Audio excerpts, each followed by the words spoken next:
ಗಾಡಿ ನೋಡಿ ಫುಲ್ ಕೊಳೆ ಆಗ್ಬಿಟ್ಟಿದೆ ನಮ್ಮ ಗಾಡಿ. ಹೆಂಗೆ ಕಾಣಿಸುತ್ತೆ ನೋಡಿ ಇಲ್ಲಿಂದ ನಮ್ಮ ರಾಕಿ. ಇದ್ರ ನೇಮ್ ರಾಕಿ ಏನಕ್ಕಂದರೆ ಸೊ ನಾವು ಗೊತ್ತಲ್ಲ ಯಶ್, ರಾಕಿಂಗ್ ಸ್ಟಾರ್ ಯಶ್ ಅಭಿಮಾನಿ.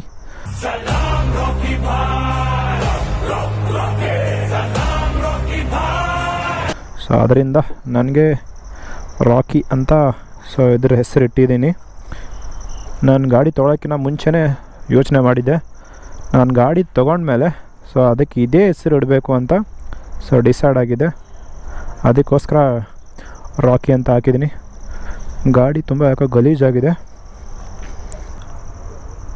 ವೈಬ್ರೇಷನ್ ಜಾಸ್ತಿ ಅನಿಸ್ತಾ ಇದೆ, ಆ ಥರ ಫೀಲ್ ಆಗ್ತಿದೆ ಇನ್ಸೈಡಿಂದ ಈ ಬೈಕಲ್ಲಿ. ಬಟ್ ಓವರಾಲ್ ಬೈಕು ಪವರ್ಗೆ ಕಿಂಗ್ ಅಂತಲೇ ಹೇಳ್ಬೋದು. ಈ ತುಂಬ ಜನ NS ಲವರ್ಸ್ ಇದ್ದೀರಾ. ನೋಡೋಣ 2026ರಲ್ಲಿ ಇದ್ರದ್ದು ಅಪ್ಡೇಟ್ ವರ್ಷನ್ ಏನಾದರೂ ಬರುತ್ತಾ ಅಂತ ನೋಡೋಣ. ಸೊ ಕಮೆಂಟ್ ಮಾಡಿ, ಹಾಗೆ ಫಾಲೋ ಮಾಡ್ಕೊಳ್ಳಿ ಗುರು. ನನ್ನ ಐಡಿನೂ RK ಸಿದ್ಧಾರ್ಥ್ ಅಂತ.